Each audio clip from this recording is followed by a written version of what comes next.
Bismillahirrahmanirrahim. Inna khairal hadis kitabullah, khairal huda huda Muhammadir Rasulillah sallallahu alaihi wasallam, wa syarrul umur muhdatsatuha wa kullu muhdatsatin bid'ah wa kullu bid'atin dhalalah wa kullu dhalalatin finnar. Bismillahirrahmanirrahim.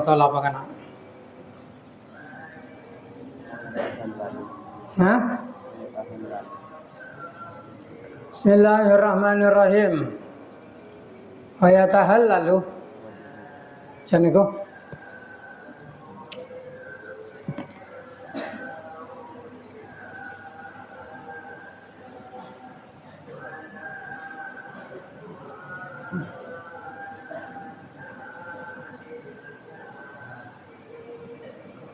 wa yatahallal wajhuku yadhaku.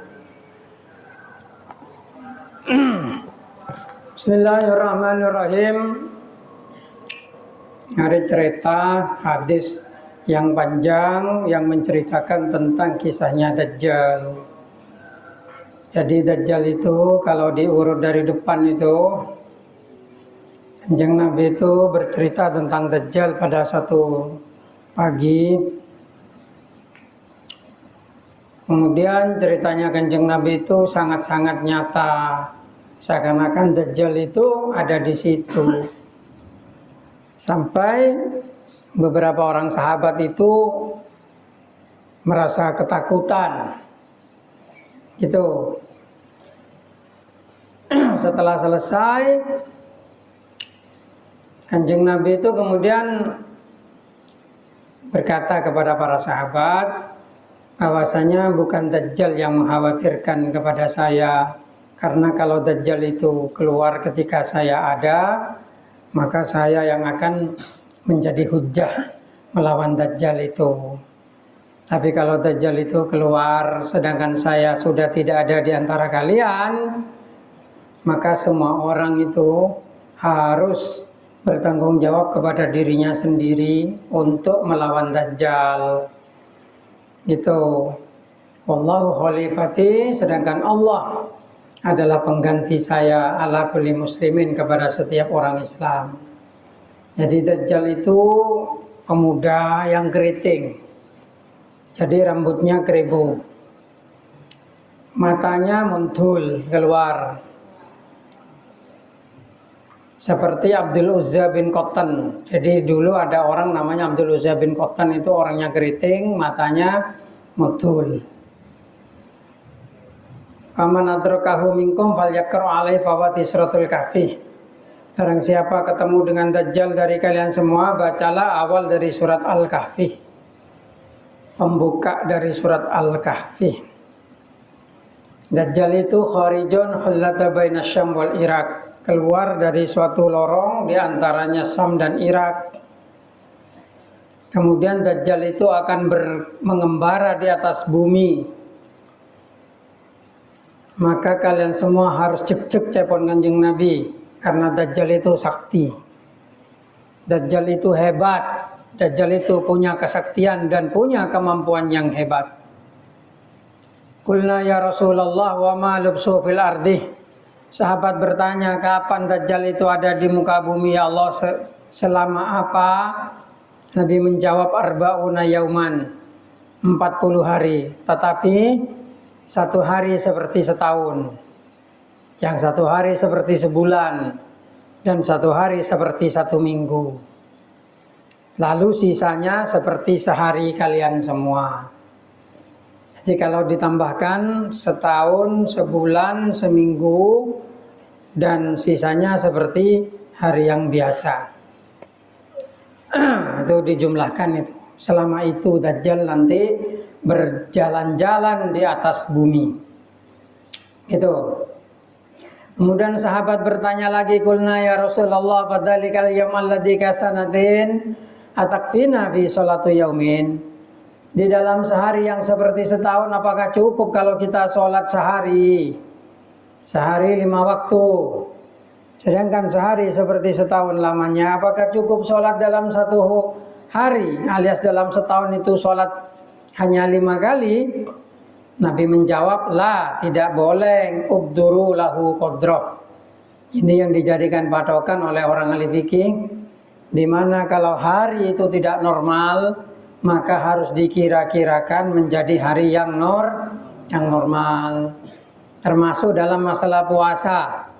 Kalau di hari itu umpamanya puasanya tidak normal seperti dalam satu tempat, siangnya umpamanya sampai 20 jam tidak masuk akal, maka disuruh kira-kirakan ambil 12 jam saja. Atau siangnya cuma 10 menit, maka dikira-kirakan ambil 12 jam sebagai perkiraan normal. Nabi Muhammad pernah memerintahkan kepada sahabat bahwasanya di hari yang satu hari ukurannya sama seperti setahun, maka harus dikira-kirakan tetap 24 jam. Sholat 5 waktu itu 24 jam gitu. Kulna, lalu kita menjawab, ya Rasulullah, do Kanjeng Nabi, wama israhu fil ardi, seperti apa kecepatan Dajjal fil ardi di bumi? Qala, Nabi menjawab, kal ghaisi istadbarat hurrih, seperti hujan yang digiring angin. Aka di ojan sebul bi angin, tandus berarti Dajjal jeneng bumi. Gitu. Dajjal itu berkeliling. Fayati alal qaumi, Dajjal itu datang kepada suatu kaum.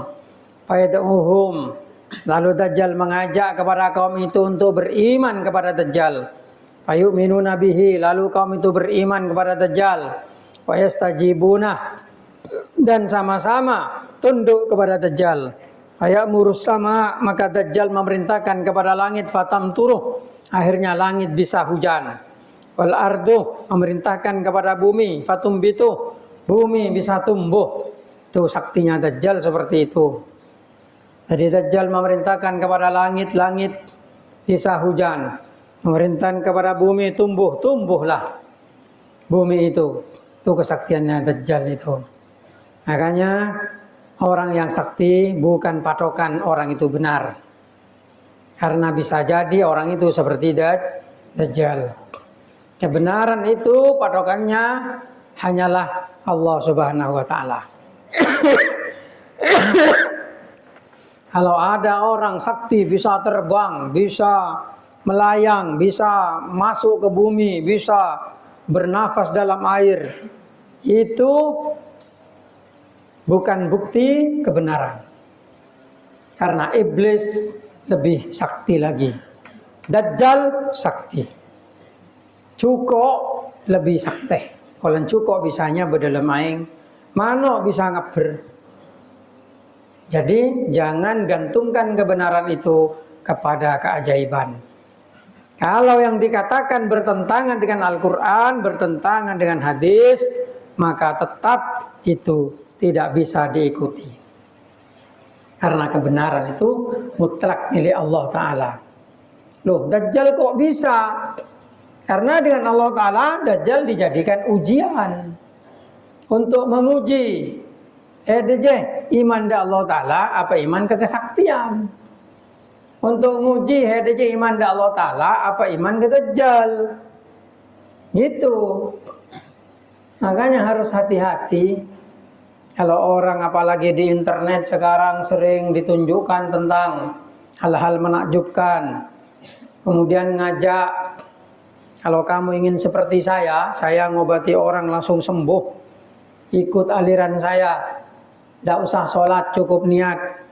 Itu sudah diterima dengan Allah. Buktinya saya bisa ngobati orang. Jangan diikuti kalau orang seperti itu. Itu setan itu. Dajjal lebih sakti dari itu. Cuma menjadi ujian bagi orang-orang yang imannya lemah. Terus patokannya apa? Patokannya adalah Al-Quran, patokannya adalah hadis Rasulullah, patokannya adalah dawuh para ulama-ulama salaf yang telah terbukti beliau-beliau mendapatkan tempat yang layak di sisi Allah Subhanahu wa Ta'ala. Itu patokannya. Gitu. Jadi selama segala sesuatu itu berdasarkan kepada Al-Quran, berdasarkan kepada hadis, maka insya Allah sesuatu itu aman. Berdasarkan kepada dawuhnya para ulama-ulama salaf, insya Allah itu aman. Jangan kemudian berpatokan kepada kejunelan, keajaiban, kesaktian. Gitu. Kemudian ada orang mengatakan bahwasanya semua agama itu sama, sama-sama benar. Maka itu adalah aliran agama yang sesat. Yang aja. Agama aja lo bener kabeh. Semua orang yang beragama pasti menganggap agamanya adalah yang paling benar. Jangan pernah kamu membenarkan agama orang lain. Jangan pernah kamu menganggap semua agama itu sama, jangan. Karena itu akan membuatmu kufur. Gitu. Masalah mana yang benar, Allah yang akan menentukan besok di akhirat. Kita harus meyakini Islam adalah agama yang benar karena kita agama Islam. Tetapi kita harus menghormati kepada orang yang beragama lain. Kita menghormati kepercayaan mereka selama mereka menghormati agama kita. Gitu. Yang penting jelas. Oh, Kristen ngaku nyembah pada Yesus Kristus, ngaku nyembah Bunda Maria atau ngaku nyembah Tuhan Allah. Silakan. Itu berarti agamanya Kristen. Ngaku nyembah Buddha atau ngaku ya nyembah Batara Siwa, Batara Wisnu, Batara dan lain Batara yang lain lah. Itu agamanya Hindu. Monggo silakan, tapi jangan membenarkan semua agama. Karena tidak semua agama itu benar. Kalau saya orang Islam pasti meyakini agama Islam adalah agama yang benar. Jadi itu harus tegas, sehingga ada garis tegas. Di Al-Qur'an disebutkan lakum dinukum waliyadin. Qul ya ayyuhal kafirun la a'budu ma ta'budun wala antum a'biduna ma a'bud wala ana a'bidu ma abattum wala antum a'biduna ma a'bud lakum dinukum waliyadin.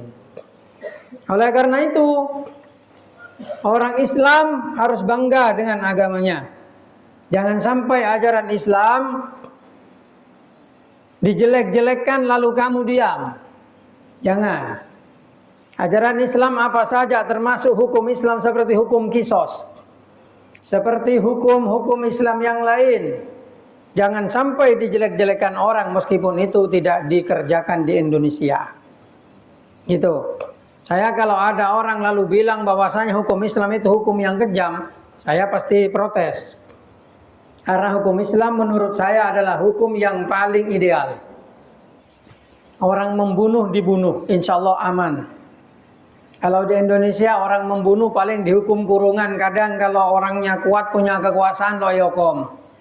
Akibatnya apa? Akibatnya banyak orang terdolimi dan membunuh orang menjadi hal yang gampang. Seperti yang terjadi di Ketapang sekarang itu. Hanya gara-gara apa tuneng HP kemudian EPATN. Kenapa kok berani seperti itu? Karena hukuman membunuh itu paling dihukum penjara. Coba seandainya membunuh orang dibunuh juga. Tidak akan gampang orang membunuh orang. Karena dengan membunuh orang berarti membunuh dirinya sendiri. Paling lah tokar lepas tangan tem paling. Kalau kira patang tak. Karena sama-sama takut matiin orang. Matiin orang berarti matiin abang. TV itu hukum Islam. Makanya di Al-Quran Allah Ta'ala berfirman. Walakum fil qisasi hayatun ya ulil albab. Dan bagimu dalam hukum kisos ada kehidupan. Wahai ulil albab. Gitu. Makanya jangan sampai kamu mencampur adukkan ajaran agama. Jangan seperti di ceritanya Dajjal ini. Hanya karena Dajjal memerintahkan langit-langit hujan, memerintahkan bumi bisa tumbuh, lalu orang percaya kepada Dajjal, nyembah ke Dajjal, atoro docang Dajjal ngaku pangeran, sempet. Hanya karena keajaiban. Jangan. Kebenaran tidak bisa didasarkan kepada keajaiban. Kebenaran itu mutlak harus dibuktikan. Kebenaran itu harus diimani.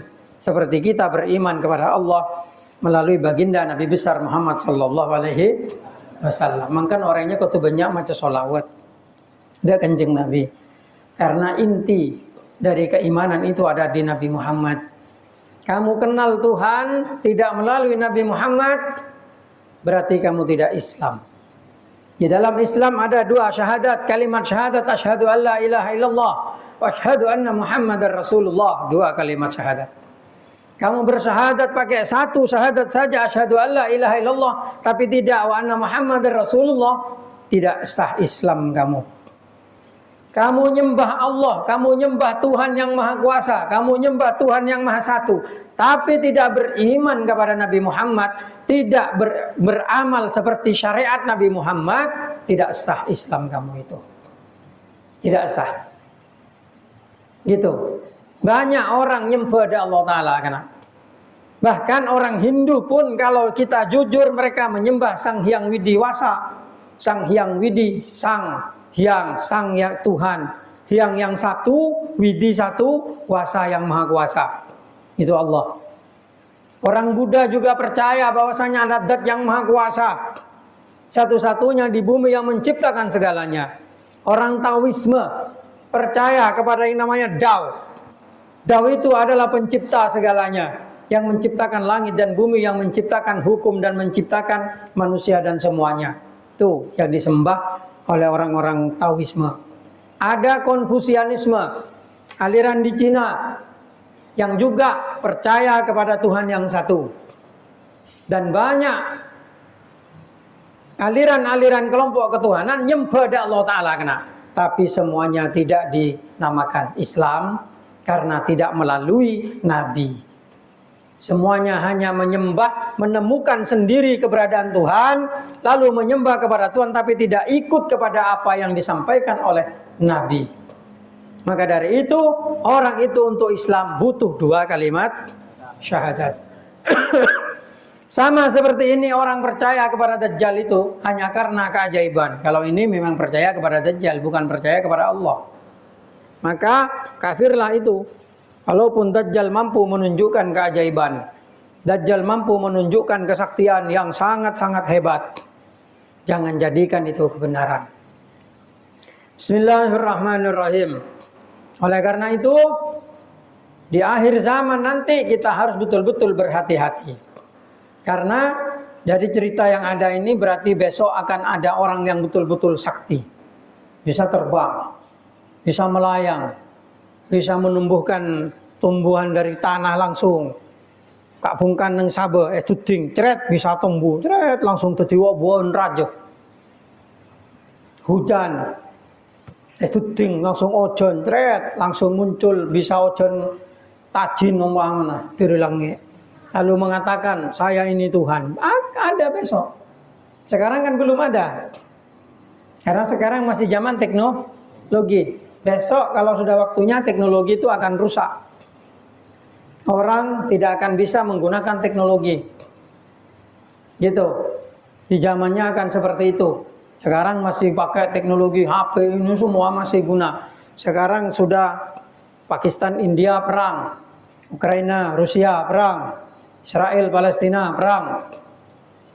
Yang diramalkan, yang dianggap sebagai ramalan kan Ghazwatul Hindi katanya. Perang antara India dan Pakistan, antara orang Islam dan orang kafir.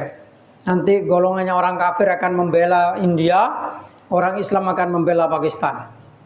Sama-sama negara nuklir itu, punya nuklir. Itu kalau dilepaskan nuklir kemudian India ngebom Pakistan, Pakistan ngebom India, dikhawatirkan sekitar 250 juta orang akan mati dalam waktu 10 menit.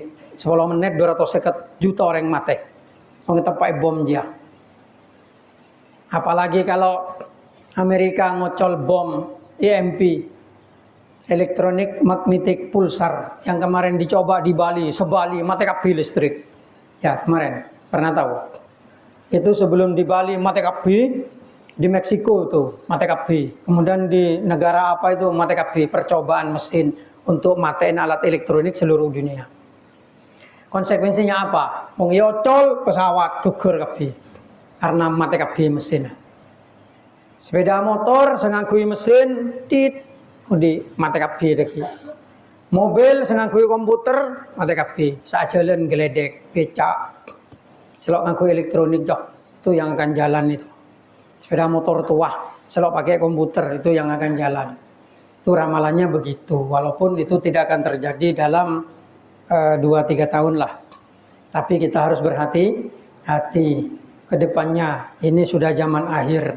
Saya tidak nakut-nakuti. Sekilo abine tuli abine takolo sempat abine sekilo alake tuli alake takok capo lo melo lake memoreng lake perang mate kabi.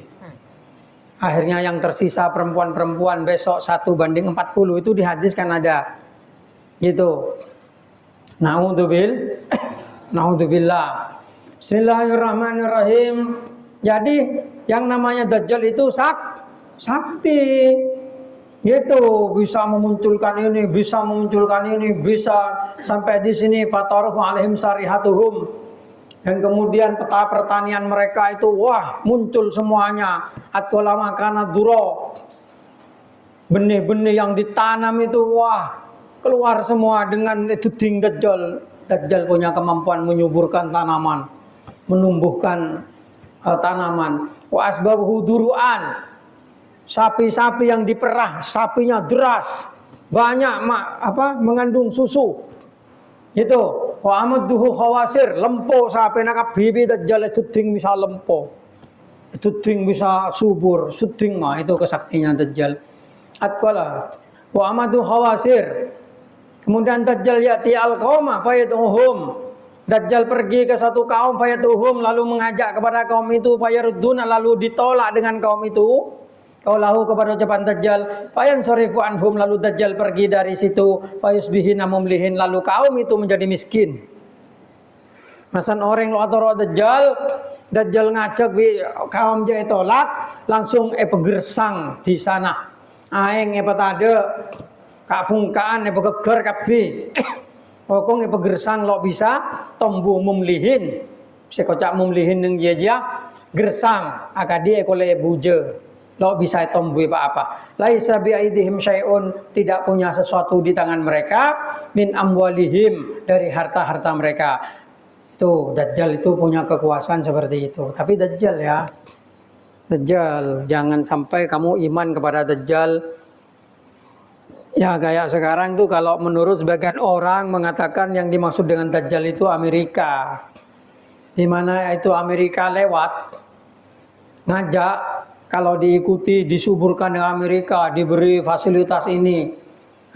Negara seperti Korea Selatan tunduk ke Amerika, langsung dengan Amerika diberi fasilitas, diberi chipset Samsungnya biar bisa jalan. Sebaliknya ketika Amerika ngajak kepada Indonesia, Indonesia tidak mau, lalu Indonesia diberi pajak yang besar, diberi itu. Contoh walaupun di dalam hadis ini ya bukan Amerika. Di dalam hadis itu tapi mirip. Kipabi esangku amoso da Amerika bukan amoso, memang Amerika itu so kuasalah menjadi polisi dunia. Sekarang Amerika itu membela India perang di Pakistan. India itu Hindu. Itu teknologinya dari Prancis. India itu. Pakistan teknologinya dari Cina. Perang pesawat Prancis Rafale-nya mana? Rafale begeger di Pakistan. Begeger kalau mengakui pesawat mode. Nah ya, sistem radar kunci sampai geger. Todus, Prancis Todus itu ya. Karena pesawatnya begeger di pesawat sepaling mode anding Pakistan. Gitu, itu sudah seperti ini perangnya sekarang. Pakistan dan India itu memang dulu satu negara. Lalu pecah. Pakistan membuat negara sendiri mayoritas Islam. Orang Pakistan itu Islamnya lebih banyak dari Indonesia. Dulu negara muslim terbesar itu Indonesia. Sekarang Pakistan. Salib di Pakistan karena di sana 97% Islam. Indonesia hanya 82% Islam. Gitu, salib di Pakistan. Makanya coba kamu pergi ke haji atau umroh. Yang terbanyak di sana itu orang Pakistan. Gitu, selain Bangladesh. Kalau Bangladesh itu banyak bekerja. Dan itu sekarang sedang ditarget oleh musuh-musuh Islam. Gitu. Nah ini sudah mulai perang berbau agama, bau agama perang, jangan. Bismillahirrahmanirrahim. Tuh. Kemudian jadi ada kaum diajak oleh Dajjal, tidak mau. Setelah tidak mau, langsung miskin kaum itu, langsung gersang. Tapi jangan kemudian lalu percaya Dajjal itu benar, walaupun seperti itu nggak benar Dajjal itu. Dajjal tetap Dajjal, itu adalah cobaan dari Allah. Makanya jangan bertuhankan kepada keajaiban, jangan bertuhankan kepada kejunelan atau kesaktian. Kalaupun ada di desa kamu orang sakti, orang ini lalu ngomong, nggak usah sholat, cukup niat, itu sudah benar. Itu salah, tetap kau tapuk cedek orang seperti itu. Itu adalah contoh dari Dajjal. Gitu. Kadang sekarang itu orang ngajak itu dengan cara kekayaan. Kamu kalau ingin kaya, ikut agama saya. Kalau kamu ikut agama saya nanti kamu kaya. Kalau kamu ikut Islam kamu nanti miskin. Coba lihat itu, asalnya itu Kristen, kaya, sekarang masuk Islam, coba lihat kan jadi miskin. Tuh, kamu itu salah memahami. Di dunia ini, ad-dunya sijnul mu'minin. Dunia ini adalah tahanan orang mukmin. Wa jannatul kafirin, surganya orang kafir. Orang kafir di dunia kaya, itu wajar karena dengan Allah memang dijadikan sebagai surganya orang kafir. Sebaliknya orang Islam agar dirinya sadar bahwasanya dirinya hamba Allah yang lemah, kadang dimiskinkan, kadang diberi ujian, kadang diberi kekurangan. Itu orang Islam begitu. Maka kalau kamu di dunia Islam kemudian kamu miskin, bersyukur kepada Allah. Miskin itu jangan takut miskin lah. Jangan takut miskin. Kenapa? Karena miskin itu tidak akan membuatmu sakit. Miskin itu tidak akan pernah membuat kamu sakit. Justru miskin itu akan membuatmu dekat kepada Allah. Kamu sadar kamu lemah, kamu sadar kamu kekurangan, kamu sadar kamu butuh bantuan. Daripada kamu jadi seperti Fir'aun yang diberikan kekayaan, diberikan kesehatan, sampai akhirnya tidak mengakui dirinya sebagai manusia, malah mengaku dirinya Tuhan. Sampai diajak Nabi Allah Musa berkali-kali, diberikan siksa berkali-kali, tetap tidak sadar-sadar Fir'aun itu. Karena dirinya mengaku Tuhan, dirinya penuh dengan kelebihan, dirinya tidak punya kekurangan. Gitu. Ya siapa selok terus sogia, ya penjak. Jadi terus sogia kan? Sogi, tapi sogi nereng Islam jong, pasti ada ujiannya. Tidak akan kaya terus kaya, enggak, butuh proses, harus berpuasa, harus begini, harus, itulah orang Islam. Ad-dunya sijnul mu'minin, dunia adalah tahanannya orang Islam. Begitu, minta kepada Allah kalau kamu ingin kaya, alhamdulillah dikasih kaya. Kalaupun dikasih kaya terus-terusan, kamu harus bertobat. Takut ada yang salah dengan hidupmu, besok di akhirat kamu tidak punya bagian. Gitu. Tapi kalau kamu kaya lalu jatuh, kaya lagi jatuh, bersyukurlah. Karena begitulah yang normal untuk orang Islam. Gitu. Bismillahirrahmanirrahim. Ya, itu saja keterangan saya, begitu saja, sampai begitu saja. Nanti pertemuan lagi bisa dilanjutkan. Karena sebenarnya ini masih pati sehat. Tetapi saya harus istiqomah mengajar. Karena ini tugas.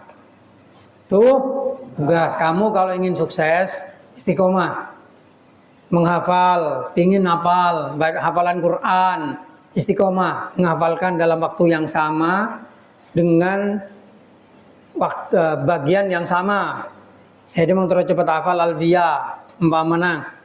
Maka hede ngapal lagi neng waktu sepada dalam lama abid sepada, jadi mau sejam. Gitu. Akhirnya kamu nanti hatinya, pikirannya siap.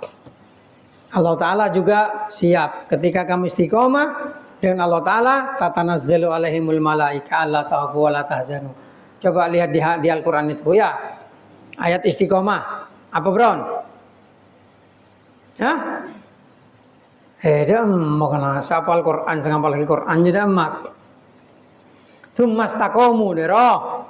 Apa? Engkau sila kalau apal Quran, daya. Oh, isare-are. Tsumastaqamu. Engkau. Bismillah innal ladzina qalu rabbunallah tsumastaqamu. Ya. Innal ladzina qalu rabbunallah tsumastaqamu tatanazzalu alaihimul malaika alla takhafu wa la tahzanu wa absyiru bil jannati allati kuntum tu'adun. Surat Fussilat. Coba, ini hikmah. Are kalamul hikmah jong. Sekojak kalamul hikmah jia nang Al-Quran Allah Ta'ala itu terkadang memberikan pesan kepada kamu kunci kesuksesan itu di mana. Nah ternyata di sini ada dawuhnya Allah, innalladzina qalu rabbunallah, orang-orang banyak yang berkata Tuhan saya adalah Allah, tsumastaqamu, lalu hatinya istiqomah dalam Islam, walaupun diberi cobaan, walaupun diberi rintangan, walaupun diberi ini, tetap mereka mengatakan Rabbunallah, tatanazzalu alaihimul malaikah, maka akan turun kepada mereka malaikat alla takhafu wa la tahzanu, yang memberikan kabar jangan khawatir, jangan susah, wa absyiru bil jannah, maka berbahagialah dengan surga allati kuntum tu'adun, yang dijanjikan bagimu. Apa?